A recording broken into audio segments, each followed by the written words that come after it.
How many of you have ever felt that constant pull? That relentless tug of the world demanding your attention.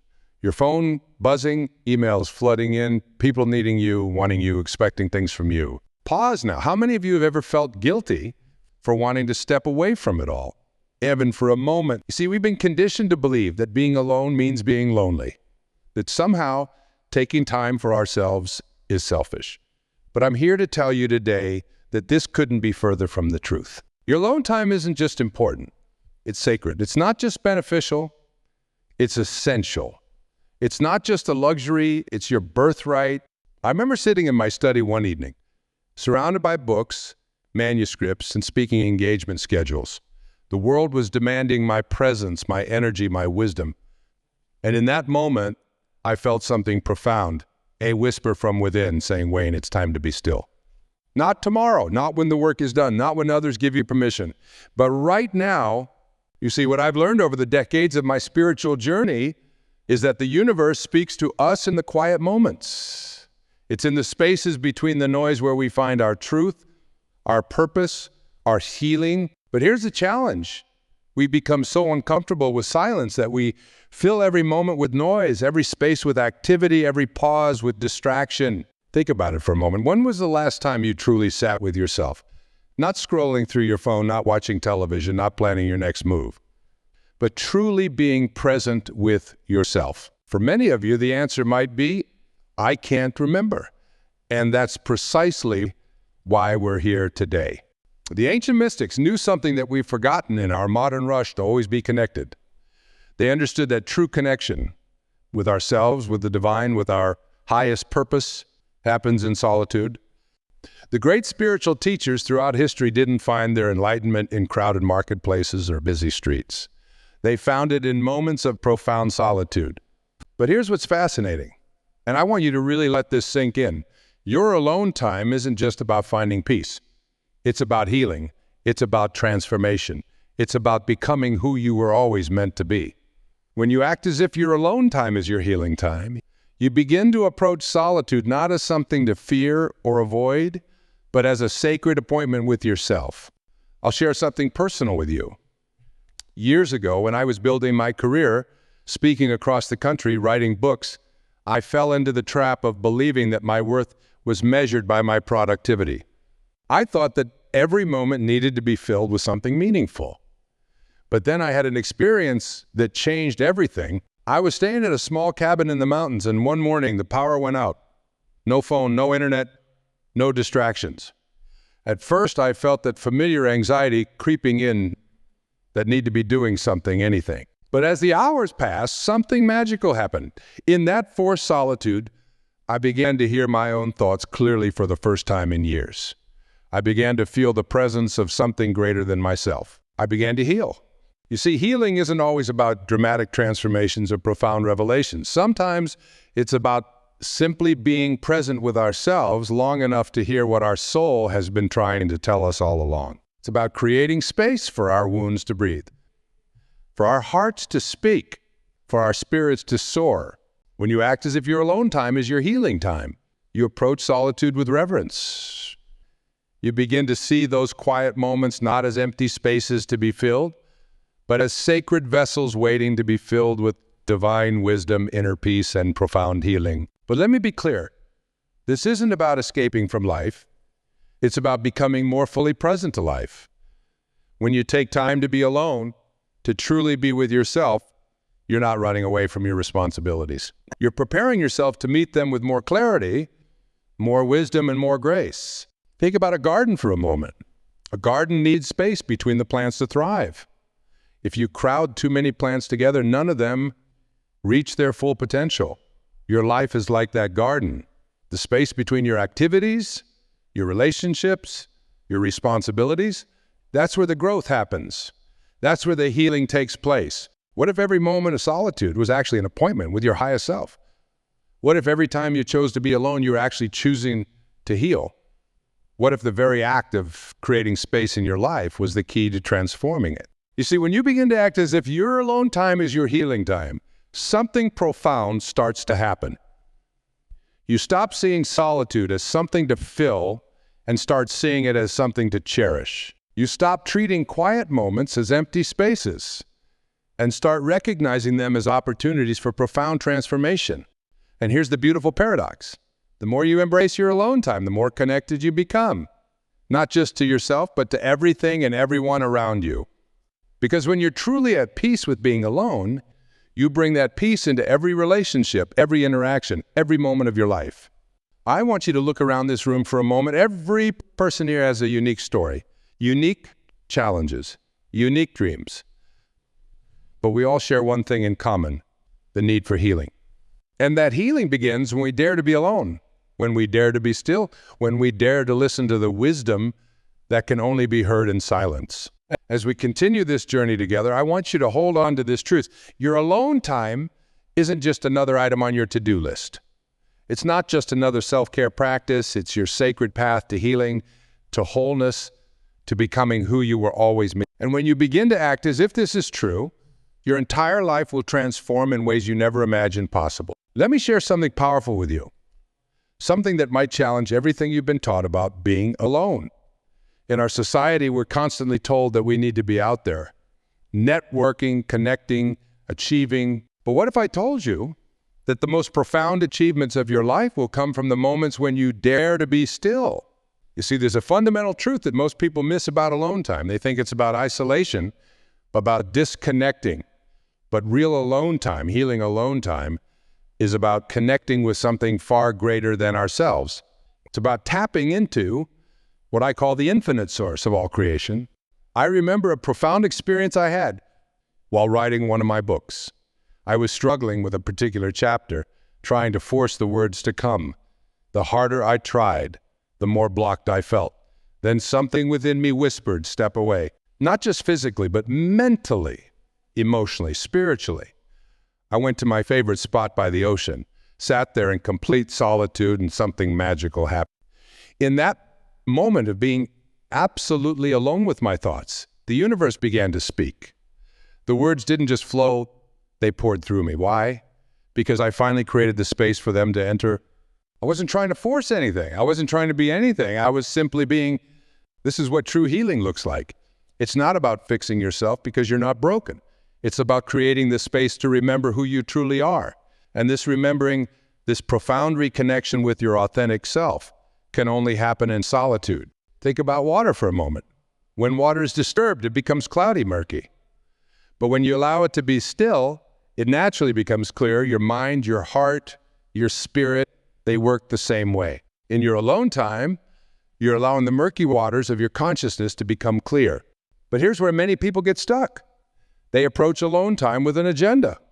They think, I need to solve this problem or I need to figure out my life. But true healing alone time isn't about doing, it's about being, it's about creating a space where transformation can occur naturally, organically, divinely. I want you to try something with me right now. Close your eyes for a moment. Take a deep breath. Feel the air filling your lungs. Now become aware of the space between your thoughts.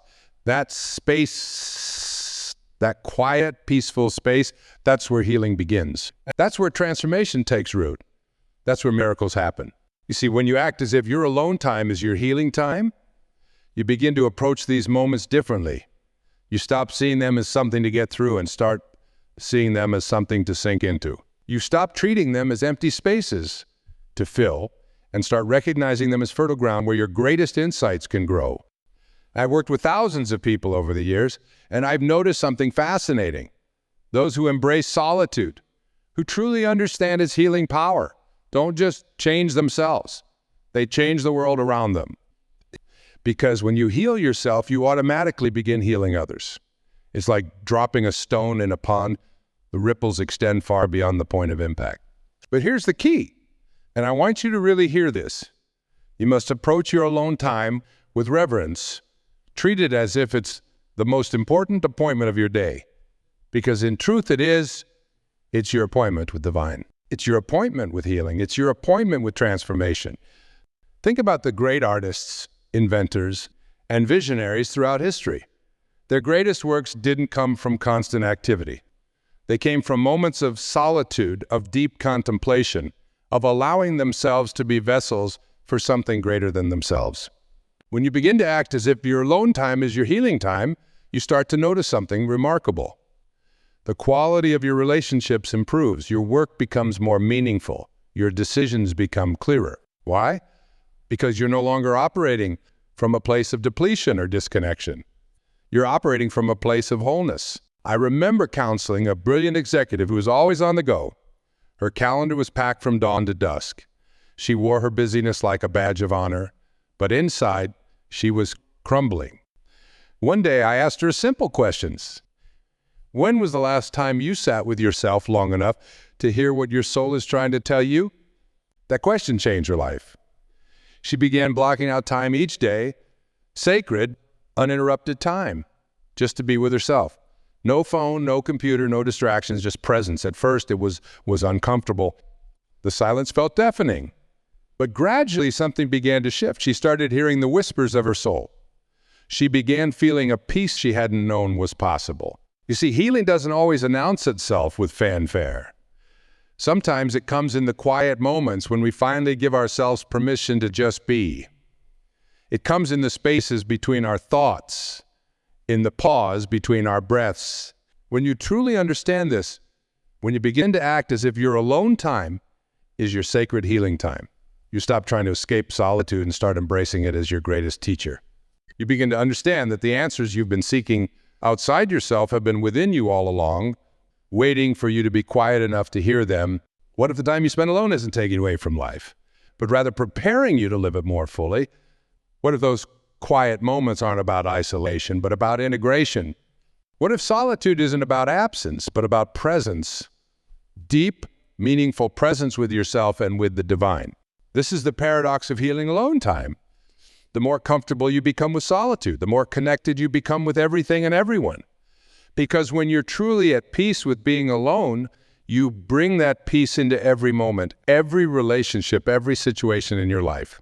Let's talk about something that might feel a bit uncomfortable at first: resistance. You see, when I suggest that you treat your alone time as healing time, I can feel some of you pulling back. I can sense that inner voice saying, but I have responsibilities. I have people depending on me. I have work to do. And you're right. You do have all of those things. But here's the truth that might change everything for you. Your ability to meet those responsibilities, to serve those people, to do that work. It all depends on your willingness to heal yourself first. Have you ever been on an airplane and listened to the safety instructions? They always tell you to put your own oxygen mask on first before helping others. Why? Because if you run out of oxygen trying to help everyone else, you won't be able to help anyone at all. Your alone time, your healing time, is your spiritual oxygen mask. I remember working with a mother of 3 young children. She came to me completely exhausted, running on empty, feeling guilty about even wanting time for herself. She told me, Wayne, I feel selfish even thinking about taking time alone when my family needs me. And I told her something that I want to share with you. The most selfless thing you can do is to heal yourself. Because when you heal, everyone in your life benefits from your wholeness. You see, there's a profound difference between being selfish and being selfful. Being selfish comes from a place of lack, taking because you feel empty. Being self-full comes from a place of abundance, giving because you're overflowing. And that overflow, that abundance, that wholeness, it can only come from taking the time to heal yourself. But here's where many people get stuck. They're waiting for the perfect conditions to take their alone time. They're waiting for when the kids are grown, when work slows down, when life gets easier. But let me tell you something I've learned. The universe doesn't give you perfect conditions. It gives you perfect opportunities disguised as ordinary moments. That early morning before everyone wakes up, that's not just quiet time. It's a healing opportunity. That lunch break at work. It's not just a pause in your day. It's a chance to reconnect with yourself. That evening walk after dinner. It's not just exercise. It's a sacred appointment with your soul. When you begin to act as if your alone time is your healing time, you start to see these moments differently. You stop seeing them as gaps to fill and start seeing them as gifts to cherish. You stop treating them as empty spaces and start recognizing them as sacred spaces. There's a powerful truth that I've discovered. The quality of your alone time matters more than the quantity. 15 minutes of truly present, intentional solitude can be more healing than hours of distracted isolation. It's not about the clock. It's about the commitment. It's about the reverence you bring to these moments. Let me share something personal with you. During my busiest years, when I was traveling constantly, speaking to thousands of people, writing book after book, I made a commitment to myself. Every morning, before I would engage with the world, I would spend time in solitude. Sometimes it was an hour, sometimes it was just 15 minutes. But in that time, I wasn't Wayne Dyer, the author, or Wayne Dyer, the speaker. I was just Wayne, sitting in the presence of something greater than myself, allowing healing to happen. And you know what I discovered? Those moments of solitude became my anchor. They became the foundation from which everything else flowed. My writing became clearer, my speaking more authentic. Why? Because I was operating from a place of wholeness rather than depletion. What if every moment of solitude was actually a gift from the universe? What if those quiet moments weren't empty spaces to fill, but sacred vessels waiting to be filled with divine wisdom? What if your alone time wasn't just about healing what's broken, but about discovering what's already whole within you? You see, true healing doesn't happen in the noise. It happens in the silence. It happens in those moments when you dare to be still enough to hear the whispers of your soul. It happens when you create space for the miracle of transformation to occur. But here's the beautiful paradox. The more you embrace these healing moments of solitude, the more connected you become to life itself. Because true connection doesn't come from constant activity or endless interaction. It comes from being so deeply at peace with yourself that you can bring that peace into every interaction, every relationship, every moment of your life. I want to share with you one of the most powerful practices I've discovered. I call it sacred stillness. It's simple but profound. Find a quiet place. It could be anywhere. Close your eyes. Take 3 deep breaths. And then just be present. Don't try to meditate. Don't try to clear your mind. Don't try to achieve anything. Just be present with whatever arises. In that presence, something magical begins to happen. The noise of the world begins to fade. The chatter of your mind begins to quiet. And in that quiet, you begin to hear something else. The voice of your authentic self, the whispers of the divine, the guidance that's always been there, waiting for you to be still enough to hear it. This is what happens when you truly act as if your alone time is your healing time. You stop seeing solitude as something to endure and start experiencing it as something to embrace. You stop treating quiet moments as empty spaces and start recognizing them as opportunities for profound transformation. And here's something remarkable. When you approach your alone time this way, it begins to change how you experience every other moment of your life. You bring that sense of presence, that quality of peace, that depth of connection into everything you do. Your work becomes more meaningful. Your relationships become more authentic. Your life becomes more aligned with your highest purpose. Because when you heal yourself, you heal the world around you. When you find peace within yourself, you become an instrument of peace for others. When you embrace the power of healing solitude, you become a living example of what's possible for everyone you meet. Now, I want to talk about something that might surprise you. The relationship between your alone time and what I call your energy signature. You see, each of us carries a unique vibration, a distinct energy that we bring into every room, every relationship, every situation. But here's the key. That energy is either shaped by the noise of the world or by the wisdom we access in our solitude. Think about it like this. Have you ever noticed how different you feel after spending time in nature? Completely alone.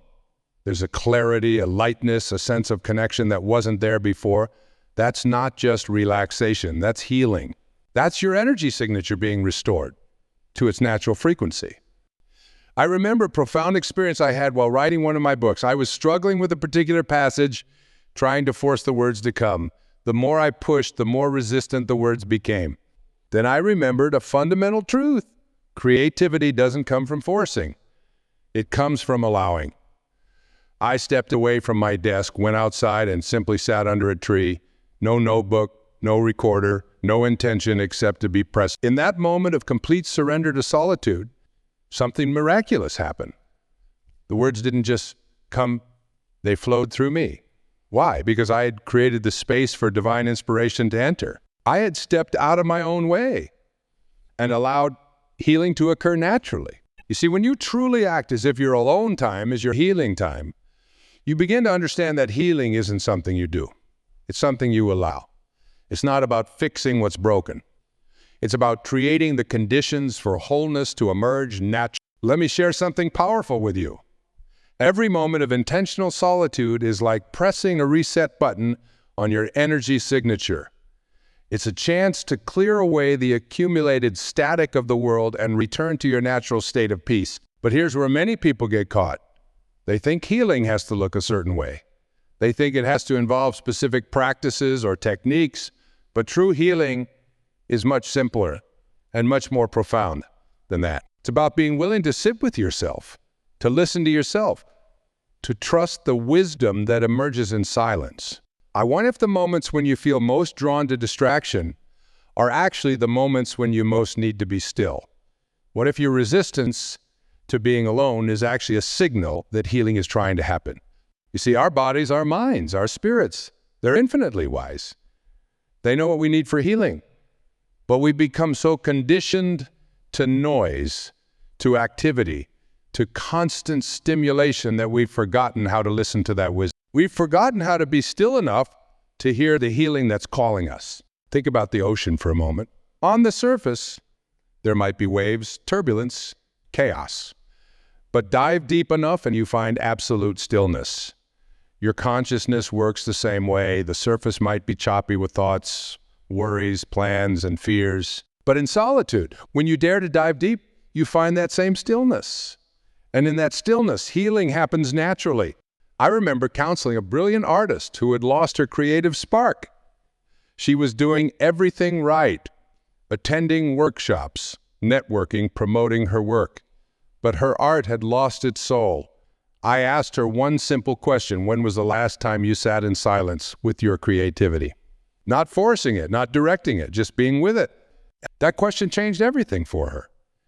She began taking what she called artistic retreats, periods of complete solitude where she would just sit with her creative spirit. No pressure to produce, no expectation to create, just presence. And slowly, beautifully, her authentic creative voice began to emerge again. This is what happens when you treat your alone time as healing time. You stop trying to make things happen and start allowing them to unfold naturally. You stop forcing and start flowing. You stop doing and start. This kind of healing solitude isn't about escaping the world. It's about preparing yourself to engage with it more fully. It's about clearing away the noise so you can hear your own truth. It's about releasing what's not yours so you can fully embody what is. I want you to try something with me right now. Close your eyes for a moment. Take a deep breath. Now become aware of the space between your thoughts.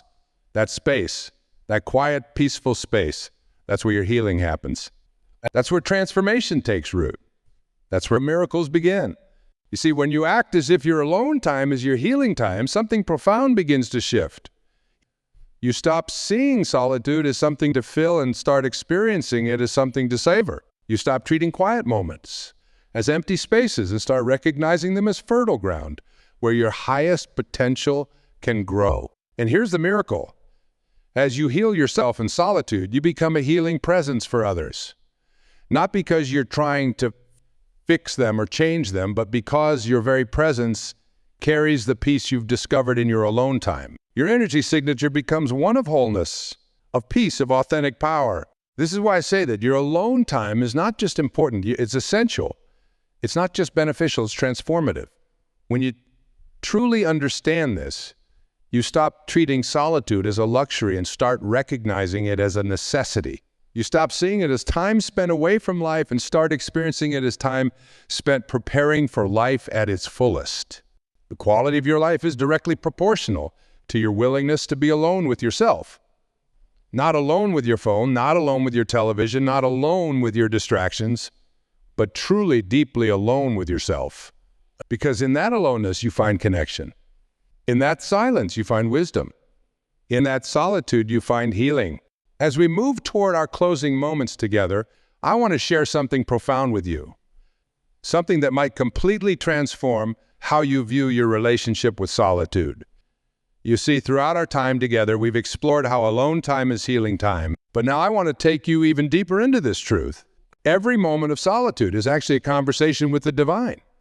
Every instance of being alone is an opportunity for miraculous transformation. But here's the key: you must approach it with absolute trust in the process. Not with an agenda, not with expectations, but with complete openness to whatever wisdom wants to emerge. I remember a powerful lesson I learned during a silent retreat. I had gone there with a list of things I wanted to figure out.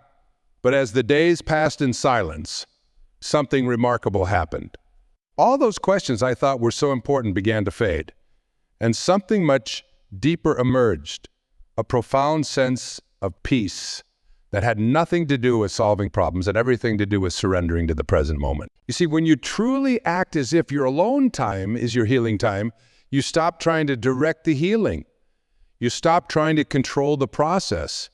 Instead, you become a witness to the miracle of transformation that naturally occurs when you create space for it. Think about a garden again for a moment. You don't make a flower grow by pulling on its stem. You create the conditions, the soil, the water, the sunlight, and then you trust. Your alone time works the same way. You create the conditions, the silence, the solitude, the surrender, and then you trust the process of healing to unfold naturally. But here's what's crucial to understand as we bring all of this together. Your alone time isn't just about healing what's wounded within you. It's about awakening to the truth of who you really are. It's about remembering your connection to Source. It's about coming home to yourself. What if every moment of solitude was actually a doorway to your highest self? What if every instance of being alone was an opportunity to experience your connection with the divine? What if your alone time wasn't just about healing, but about remembering who you were before you needed healing? You see, our deepest solitude, we discover something remarkable. We are never truly alone. We are always connected to something greater than ourselves, always held in the embrace of divine love, always supported by universal wisdom. This is the ultimate paradox of healing solitude. In our aloneness, we discover our ultimate connection. Let me share one final story with you.